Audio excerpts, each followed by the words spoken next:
Welcome student. तो यहाँ पे हमारे पास एक हेलो अल्केन हेलो अरेन क्लास 12 का एनसीईआरटी एक्सरसाइज के अंदर की एक क्वेश्चन है। मुझे देखो व्हाट हैपन व्हेन, तो यहाँ पे पहला रिएक्शन यहाँ पे दिया है n butyl chloride treated with alcoholic केवेच। तो पहले तो वन ब्यूटिल क्लोराइड को यहाँ पे हम ड्रॉ करेंगे। अभी देखो ये एन ब्यूटिल क्लोराइड अल्कोहलिक केवेच यहाँ पे डाला हुआ है। तो अल्कोहलिक केवेच का काम क्या है यहाँ पे अल्कोहलिक मीडियम में जो केवेच काम करता है यहाँ पे वो बेस का काम करता है। तो बेस को यहाँ पे क्या चाहिए होता है, H प्लस चाहिए। तो यहाँ पे कौन सा H प्लस, तो ये हैलोजन जिस कार्बन पे प्रेजेंट है उसको हम अल्फा कार्बन बोलते हैं। उसके एडजेसेंट वाले यहाँ पे कार्बन का बीटा यहाँ पे आपका हाइड्रोजन यहाँ पे निकालना है कि जो sp3 कार्बन होना बहुत जरूरी है। तो इसका हाइड्रोजन निकलेगा, अल्फा का आपका हैलोजन निकलेगा, हैलोजन चला जाएगा के साथ, हाइड्रोजन चला आएगा यहाँ पे OH के साथ। तो यहाँ पे अल्कोहलिक मीडियम के अंदर ध्यान में रखना है KOH हमेशा बेस का काम करेगा। तो बेस का मतलब यहाँ पे हाइड्रोजन के अटैक करेगा, और न्यूक्लियोफाइल मतलब वो कार्बन पे अटैक करता है।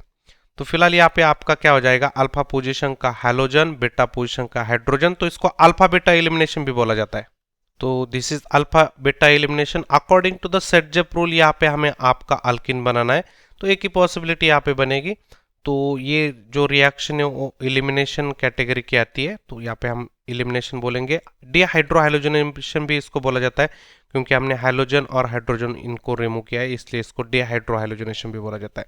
फिलहाल ये जो प्रोडक्ट है इसका नाम यहाँ पे कुछ इस तरह से रहेगा, देखो ब्यूटीन यहाँ पे प्रोडक्ट बनेगा। फिलहाल यहाँ पे जो है KClH2 बाय प्रोडक्ट रहेगा। चलो फर्स्ट यहाँ पे क्वेश्चन यहाँ पे कंप्लीट हो गया। सेकंड यहाँ पे देखते चलो।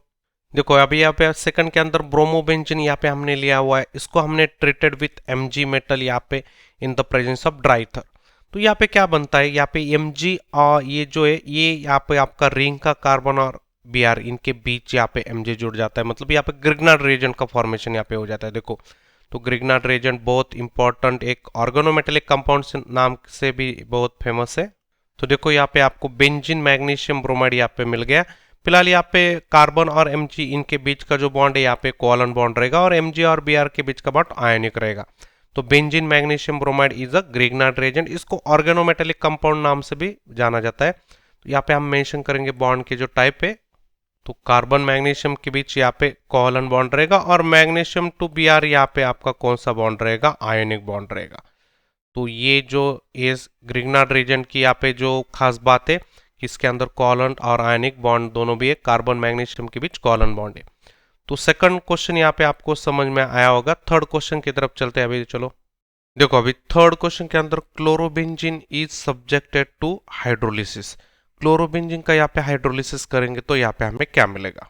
चलो अभी यहाँ पे पहले तो क्लोरोबेंजीन को यहाँ पे ड्रॉ करेंगे। अभी देखो इस क्लोरोबेंजीन के अंदर हम वाटर डालेंगे, नॉर्मल कंडीशन पे इसको करने जाएंगे तो यहाँ पे रिएक्शन नहीं होती है, नो रिएक्शन।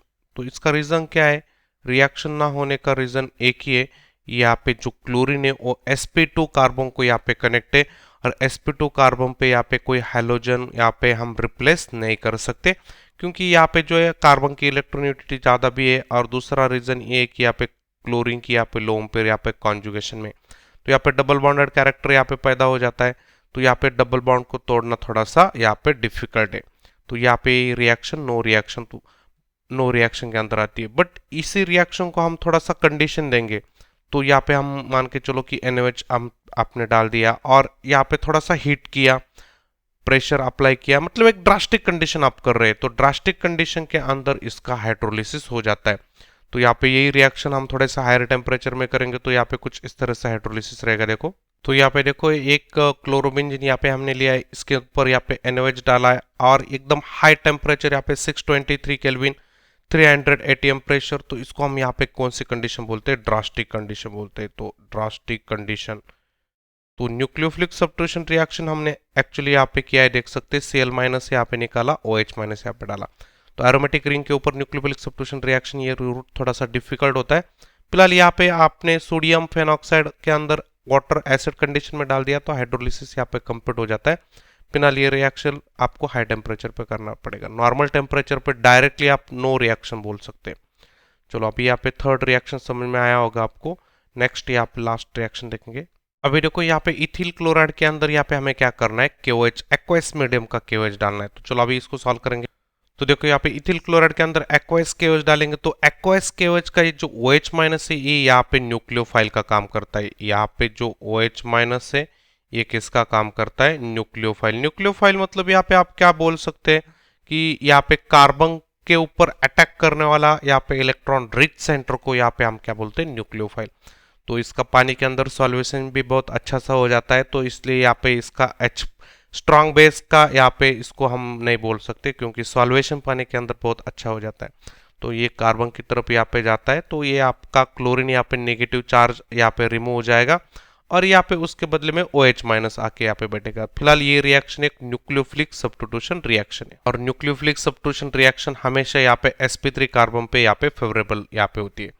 तो ये हो गया ethyl chloride to ethyl alcohol. तो नेक्स्ट यहाँ पे हम क्वेश्चन देखते हैं। अभी ये फोर्थ क्वेश्चन हो गया, अभी फिफ्थ क्वेश्चन की तरफ चलेंगे। चलो देखो फिफ्थ के अंदर बोला गया कि मैं यहाँ पे मिथिल ब्रोमाइड का यहाँ पे treated with sodium in presence of dry ether.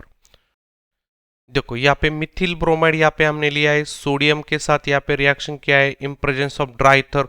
तो ये पूरी जो कंडीशन है एक रूट्स रिएक्शन की, यहाँ पे रूट्स रिएक्शन के अंदर हम हायर अल्केन बनाते हैं तो इसके 2 मोल यूज हो जाते हैं 2 मोल सोडियम के साथ। तो इसका दूसरा मोल खाली हम ये साइड पे लिखेंगे, राइट साइड पे देखो।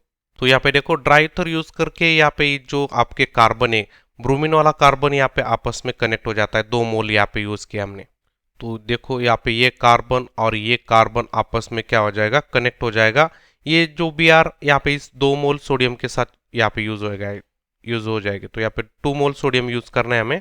तो यहाँ पे देखो आपको हायर अल्केन मिला, इवन कार्बन का में यहाँ पे आपको अल्केन मिला, इथेन यहाँ पे आपको प्रोडक्ट मिला मिथिल ब्रोमाइड से। तो यहाँ पे एक कार्बन से यहाँ पे 2 कार्बन मिल रहे हैं आपको, तो स्टेप अप रिएक्शन है और ये रिएक्शन फ्री रेडिकल मैकेनिज्म को फॉलो कर रहे हैं, फ्री रेडिकल सब्स्टिट्यूशन रिएक्शन। दूसरी बात यहाँ पे क्या है कि ये एक आप ऐसा बोल सकते हैं स्टेप अप रिएक्शन है, स्टेप अप। स्टेप अप क्यों बोलना है? क्योंकि कार्बन का नंबर यहाँ पे जब इंक्रीज हो जाता है तो इसको स्टेप अप बोला जाता है, कार्बन का नंबर डिक्रीज हो जाता है तो इसको स्टेप डाउन बोला जाता है। तो इंपॉर्टेंट रिएक्शन ये। चलो नेक्स्ट यहाँ पे देखते हैं। देखो यहाँ पे जो आपका 6 नंबर का क्वेश्चन है, यहाँ पे मिथिल क्लोराइड को यहाँ पे ट्रीटेड विथ अल्कोहलिक केसियन। तो मिथिल क्लोराइड यहाँ पे मतलब एक का यहाँ पे आपका अल्किलाइड है। देखो यहाँ पे मिथिल क्लोराइड के अंदर हम यहाँ पे अल्कोहलिक मीडियम में केसियन डालेंगे तो यहाँ पे Cl माइनस चला जाता है, उसके बदले में Cn माइनस आता है। तो ये हो जाएगी यहाँ पे nucleophilic substitution reaction sp3 carbon के ऊपर। तो ये मिल गया हमें यहाँ पे मिथिल साइनाइड, यहाँ पे हमें एक्चुअली मिल गया, this is the Mithil cyanide. तो मिथिल साइनाइड यहाँ पे देख सकते हैं। अब यहाँ पे इसका IUPAC नेम की बात करें तो यहाँ पे एक ही कार्बन, यहाँ पे 2 कार्बन है, देखो एक कार्बन और एक कार्बन, तो इसको ईथ बोलेंगे। कार्बन कार्बन के बीच सिंगल बॉन्ड है तो ANE बोलेंगे। अभी और बचा हुआ नाइट्रोजन को यहाँ पे हम नाइट्राइल बोलेंगे। तो इसका ये हो जाएगा IUPAC नेम। तो यहाँ पे नीचे वाला IUPAC नेम, ऊपर वाला यहाँ पे कॉमन नेम। तो यहाँ पे हम इथेन नाइट्राइल यहाँ पे बोलेंगे या मिथिल साइनाइड बोलेंगे। तो this is the nucleophilic substitution reaction, ये एक न्यूक्लियोफिलिक सब्स्टिट्यूशन रिएक्शन है। तो मिथिल क्लोराइड टू यहाँ पे केसिन, सब यहाँ पे जो रिएक्शन है मोस्ट ऑफ द 1 स्टेप के अंदर कंप्लीट होने वाली रिएक्शन। देखो एक 1 स्टेप मतलब यहाँ पे आप ऐसा बोल सकते हैं कि यहाँ पे आपका एक स्टेप के अंदर यहाँ पे मिथिल क्लोराइड टू साइनाइड यहाँ पे केसिन डालेंगे तो ये कंप्लीट हो जाएगी। तो 2 रिएजेंट यहाँ पे हम नहीं कहीं पे डाल रहे हैं, तो सब रिएक्शन जो है एक ही रिएजेंट डालने पे यहाँ पे कंप्लीट हुए। देखो ऑल रिएक्ट, ठीक है। चलो तो यहाँ पे ये क्वेश्चन कंप्लीटली यहाँ पे कंप्लीट हुआ। नेक्स्ट क्वेश्चन की तरफ चलेंगे। अभी ये आपको सब समझ में आया होगा। I understand explanation. Thank you.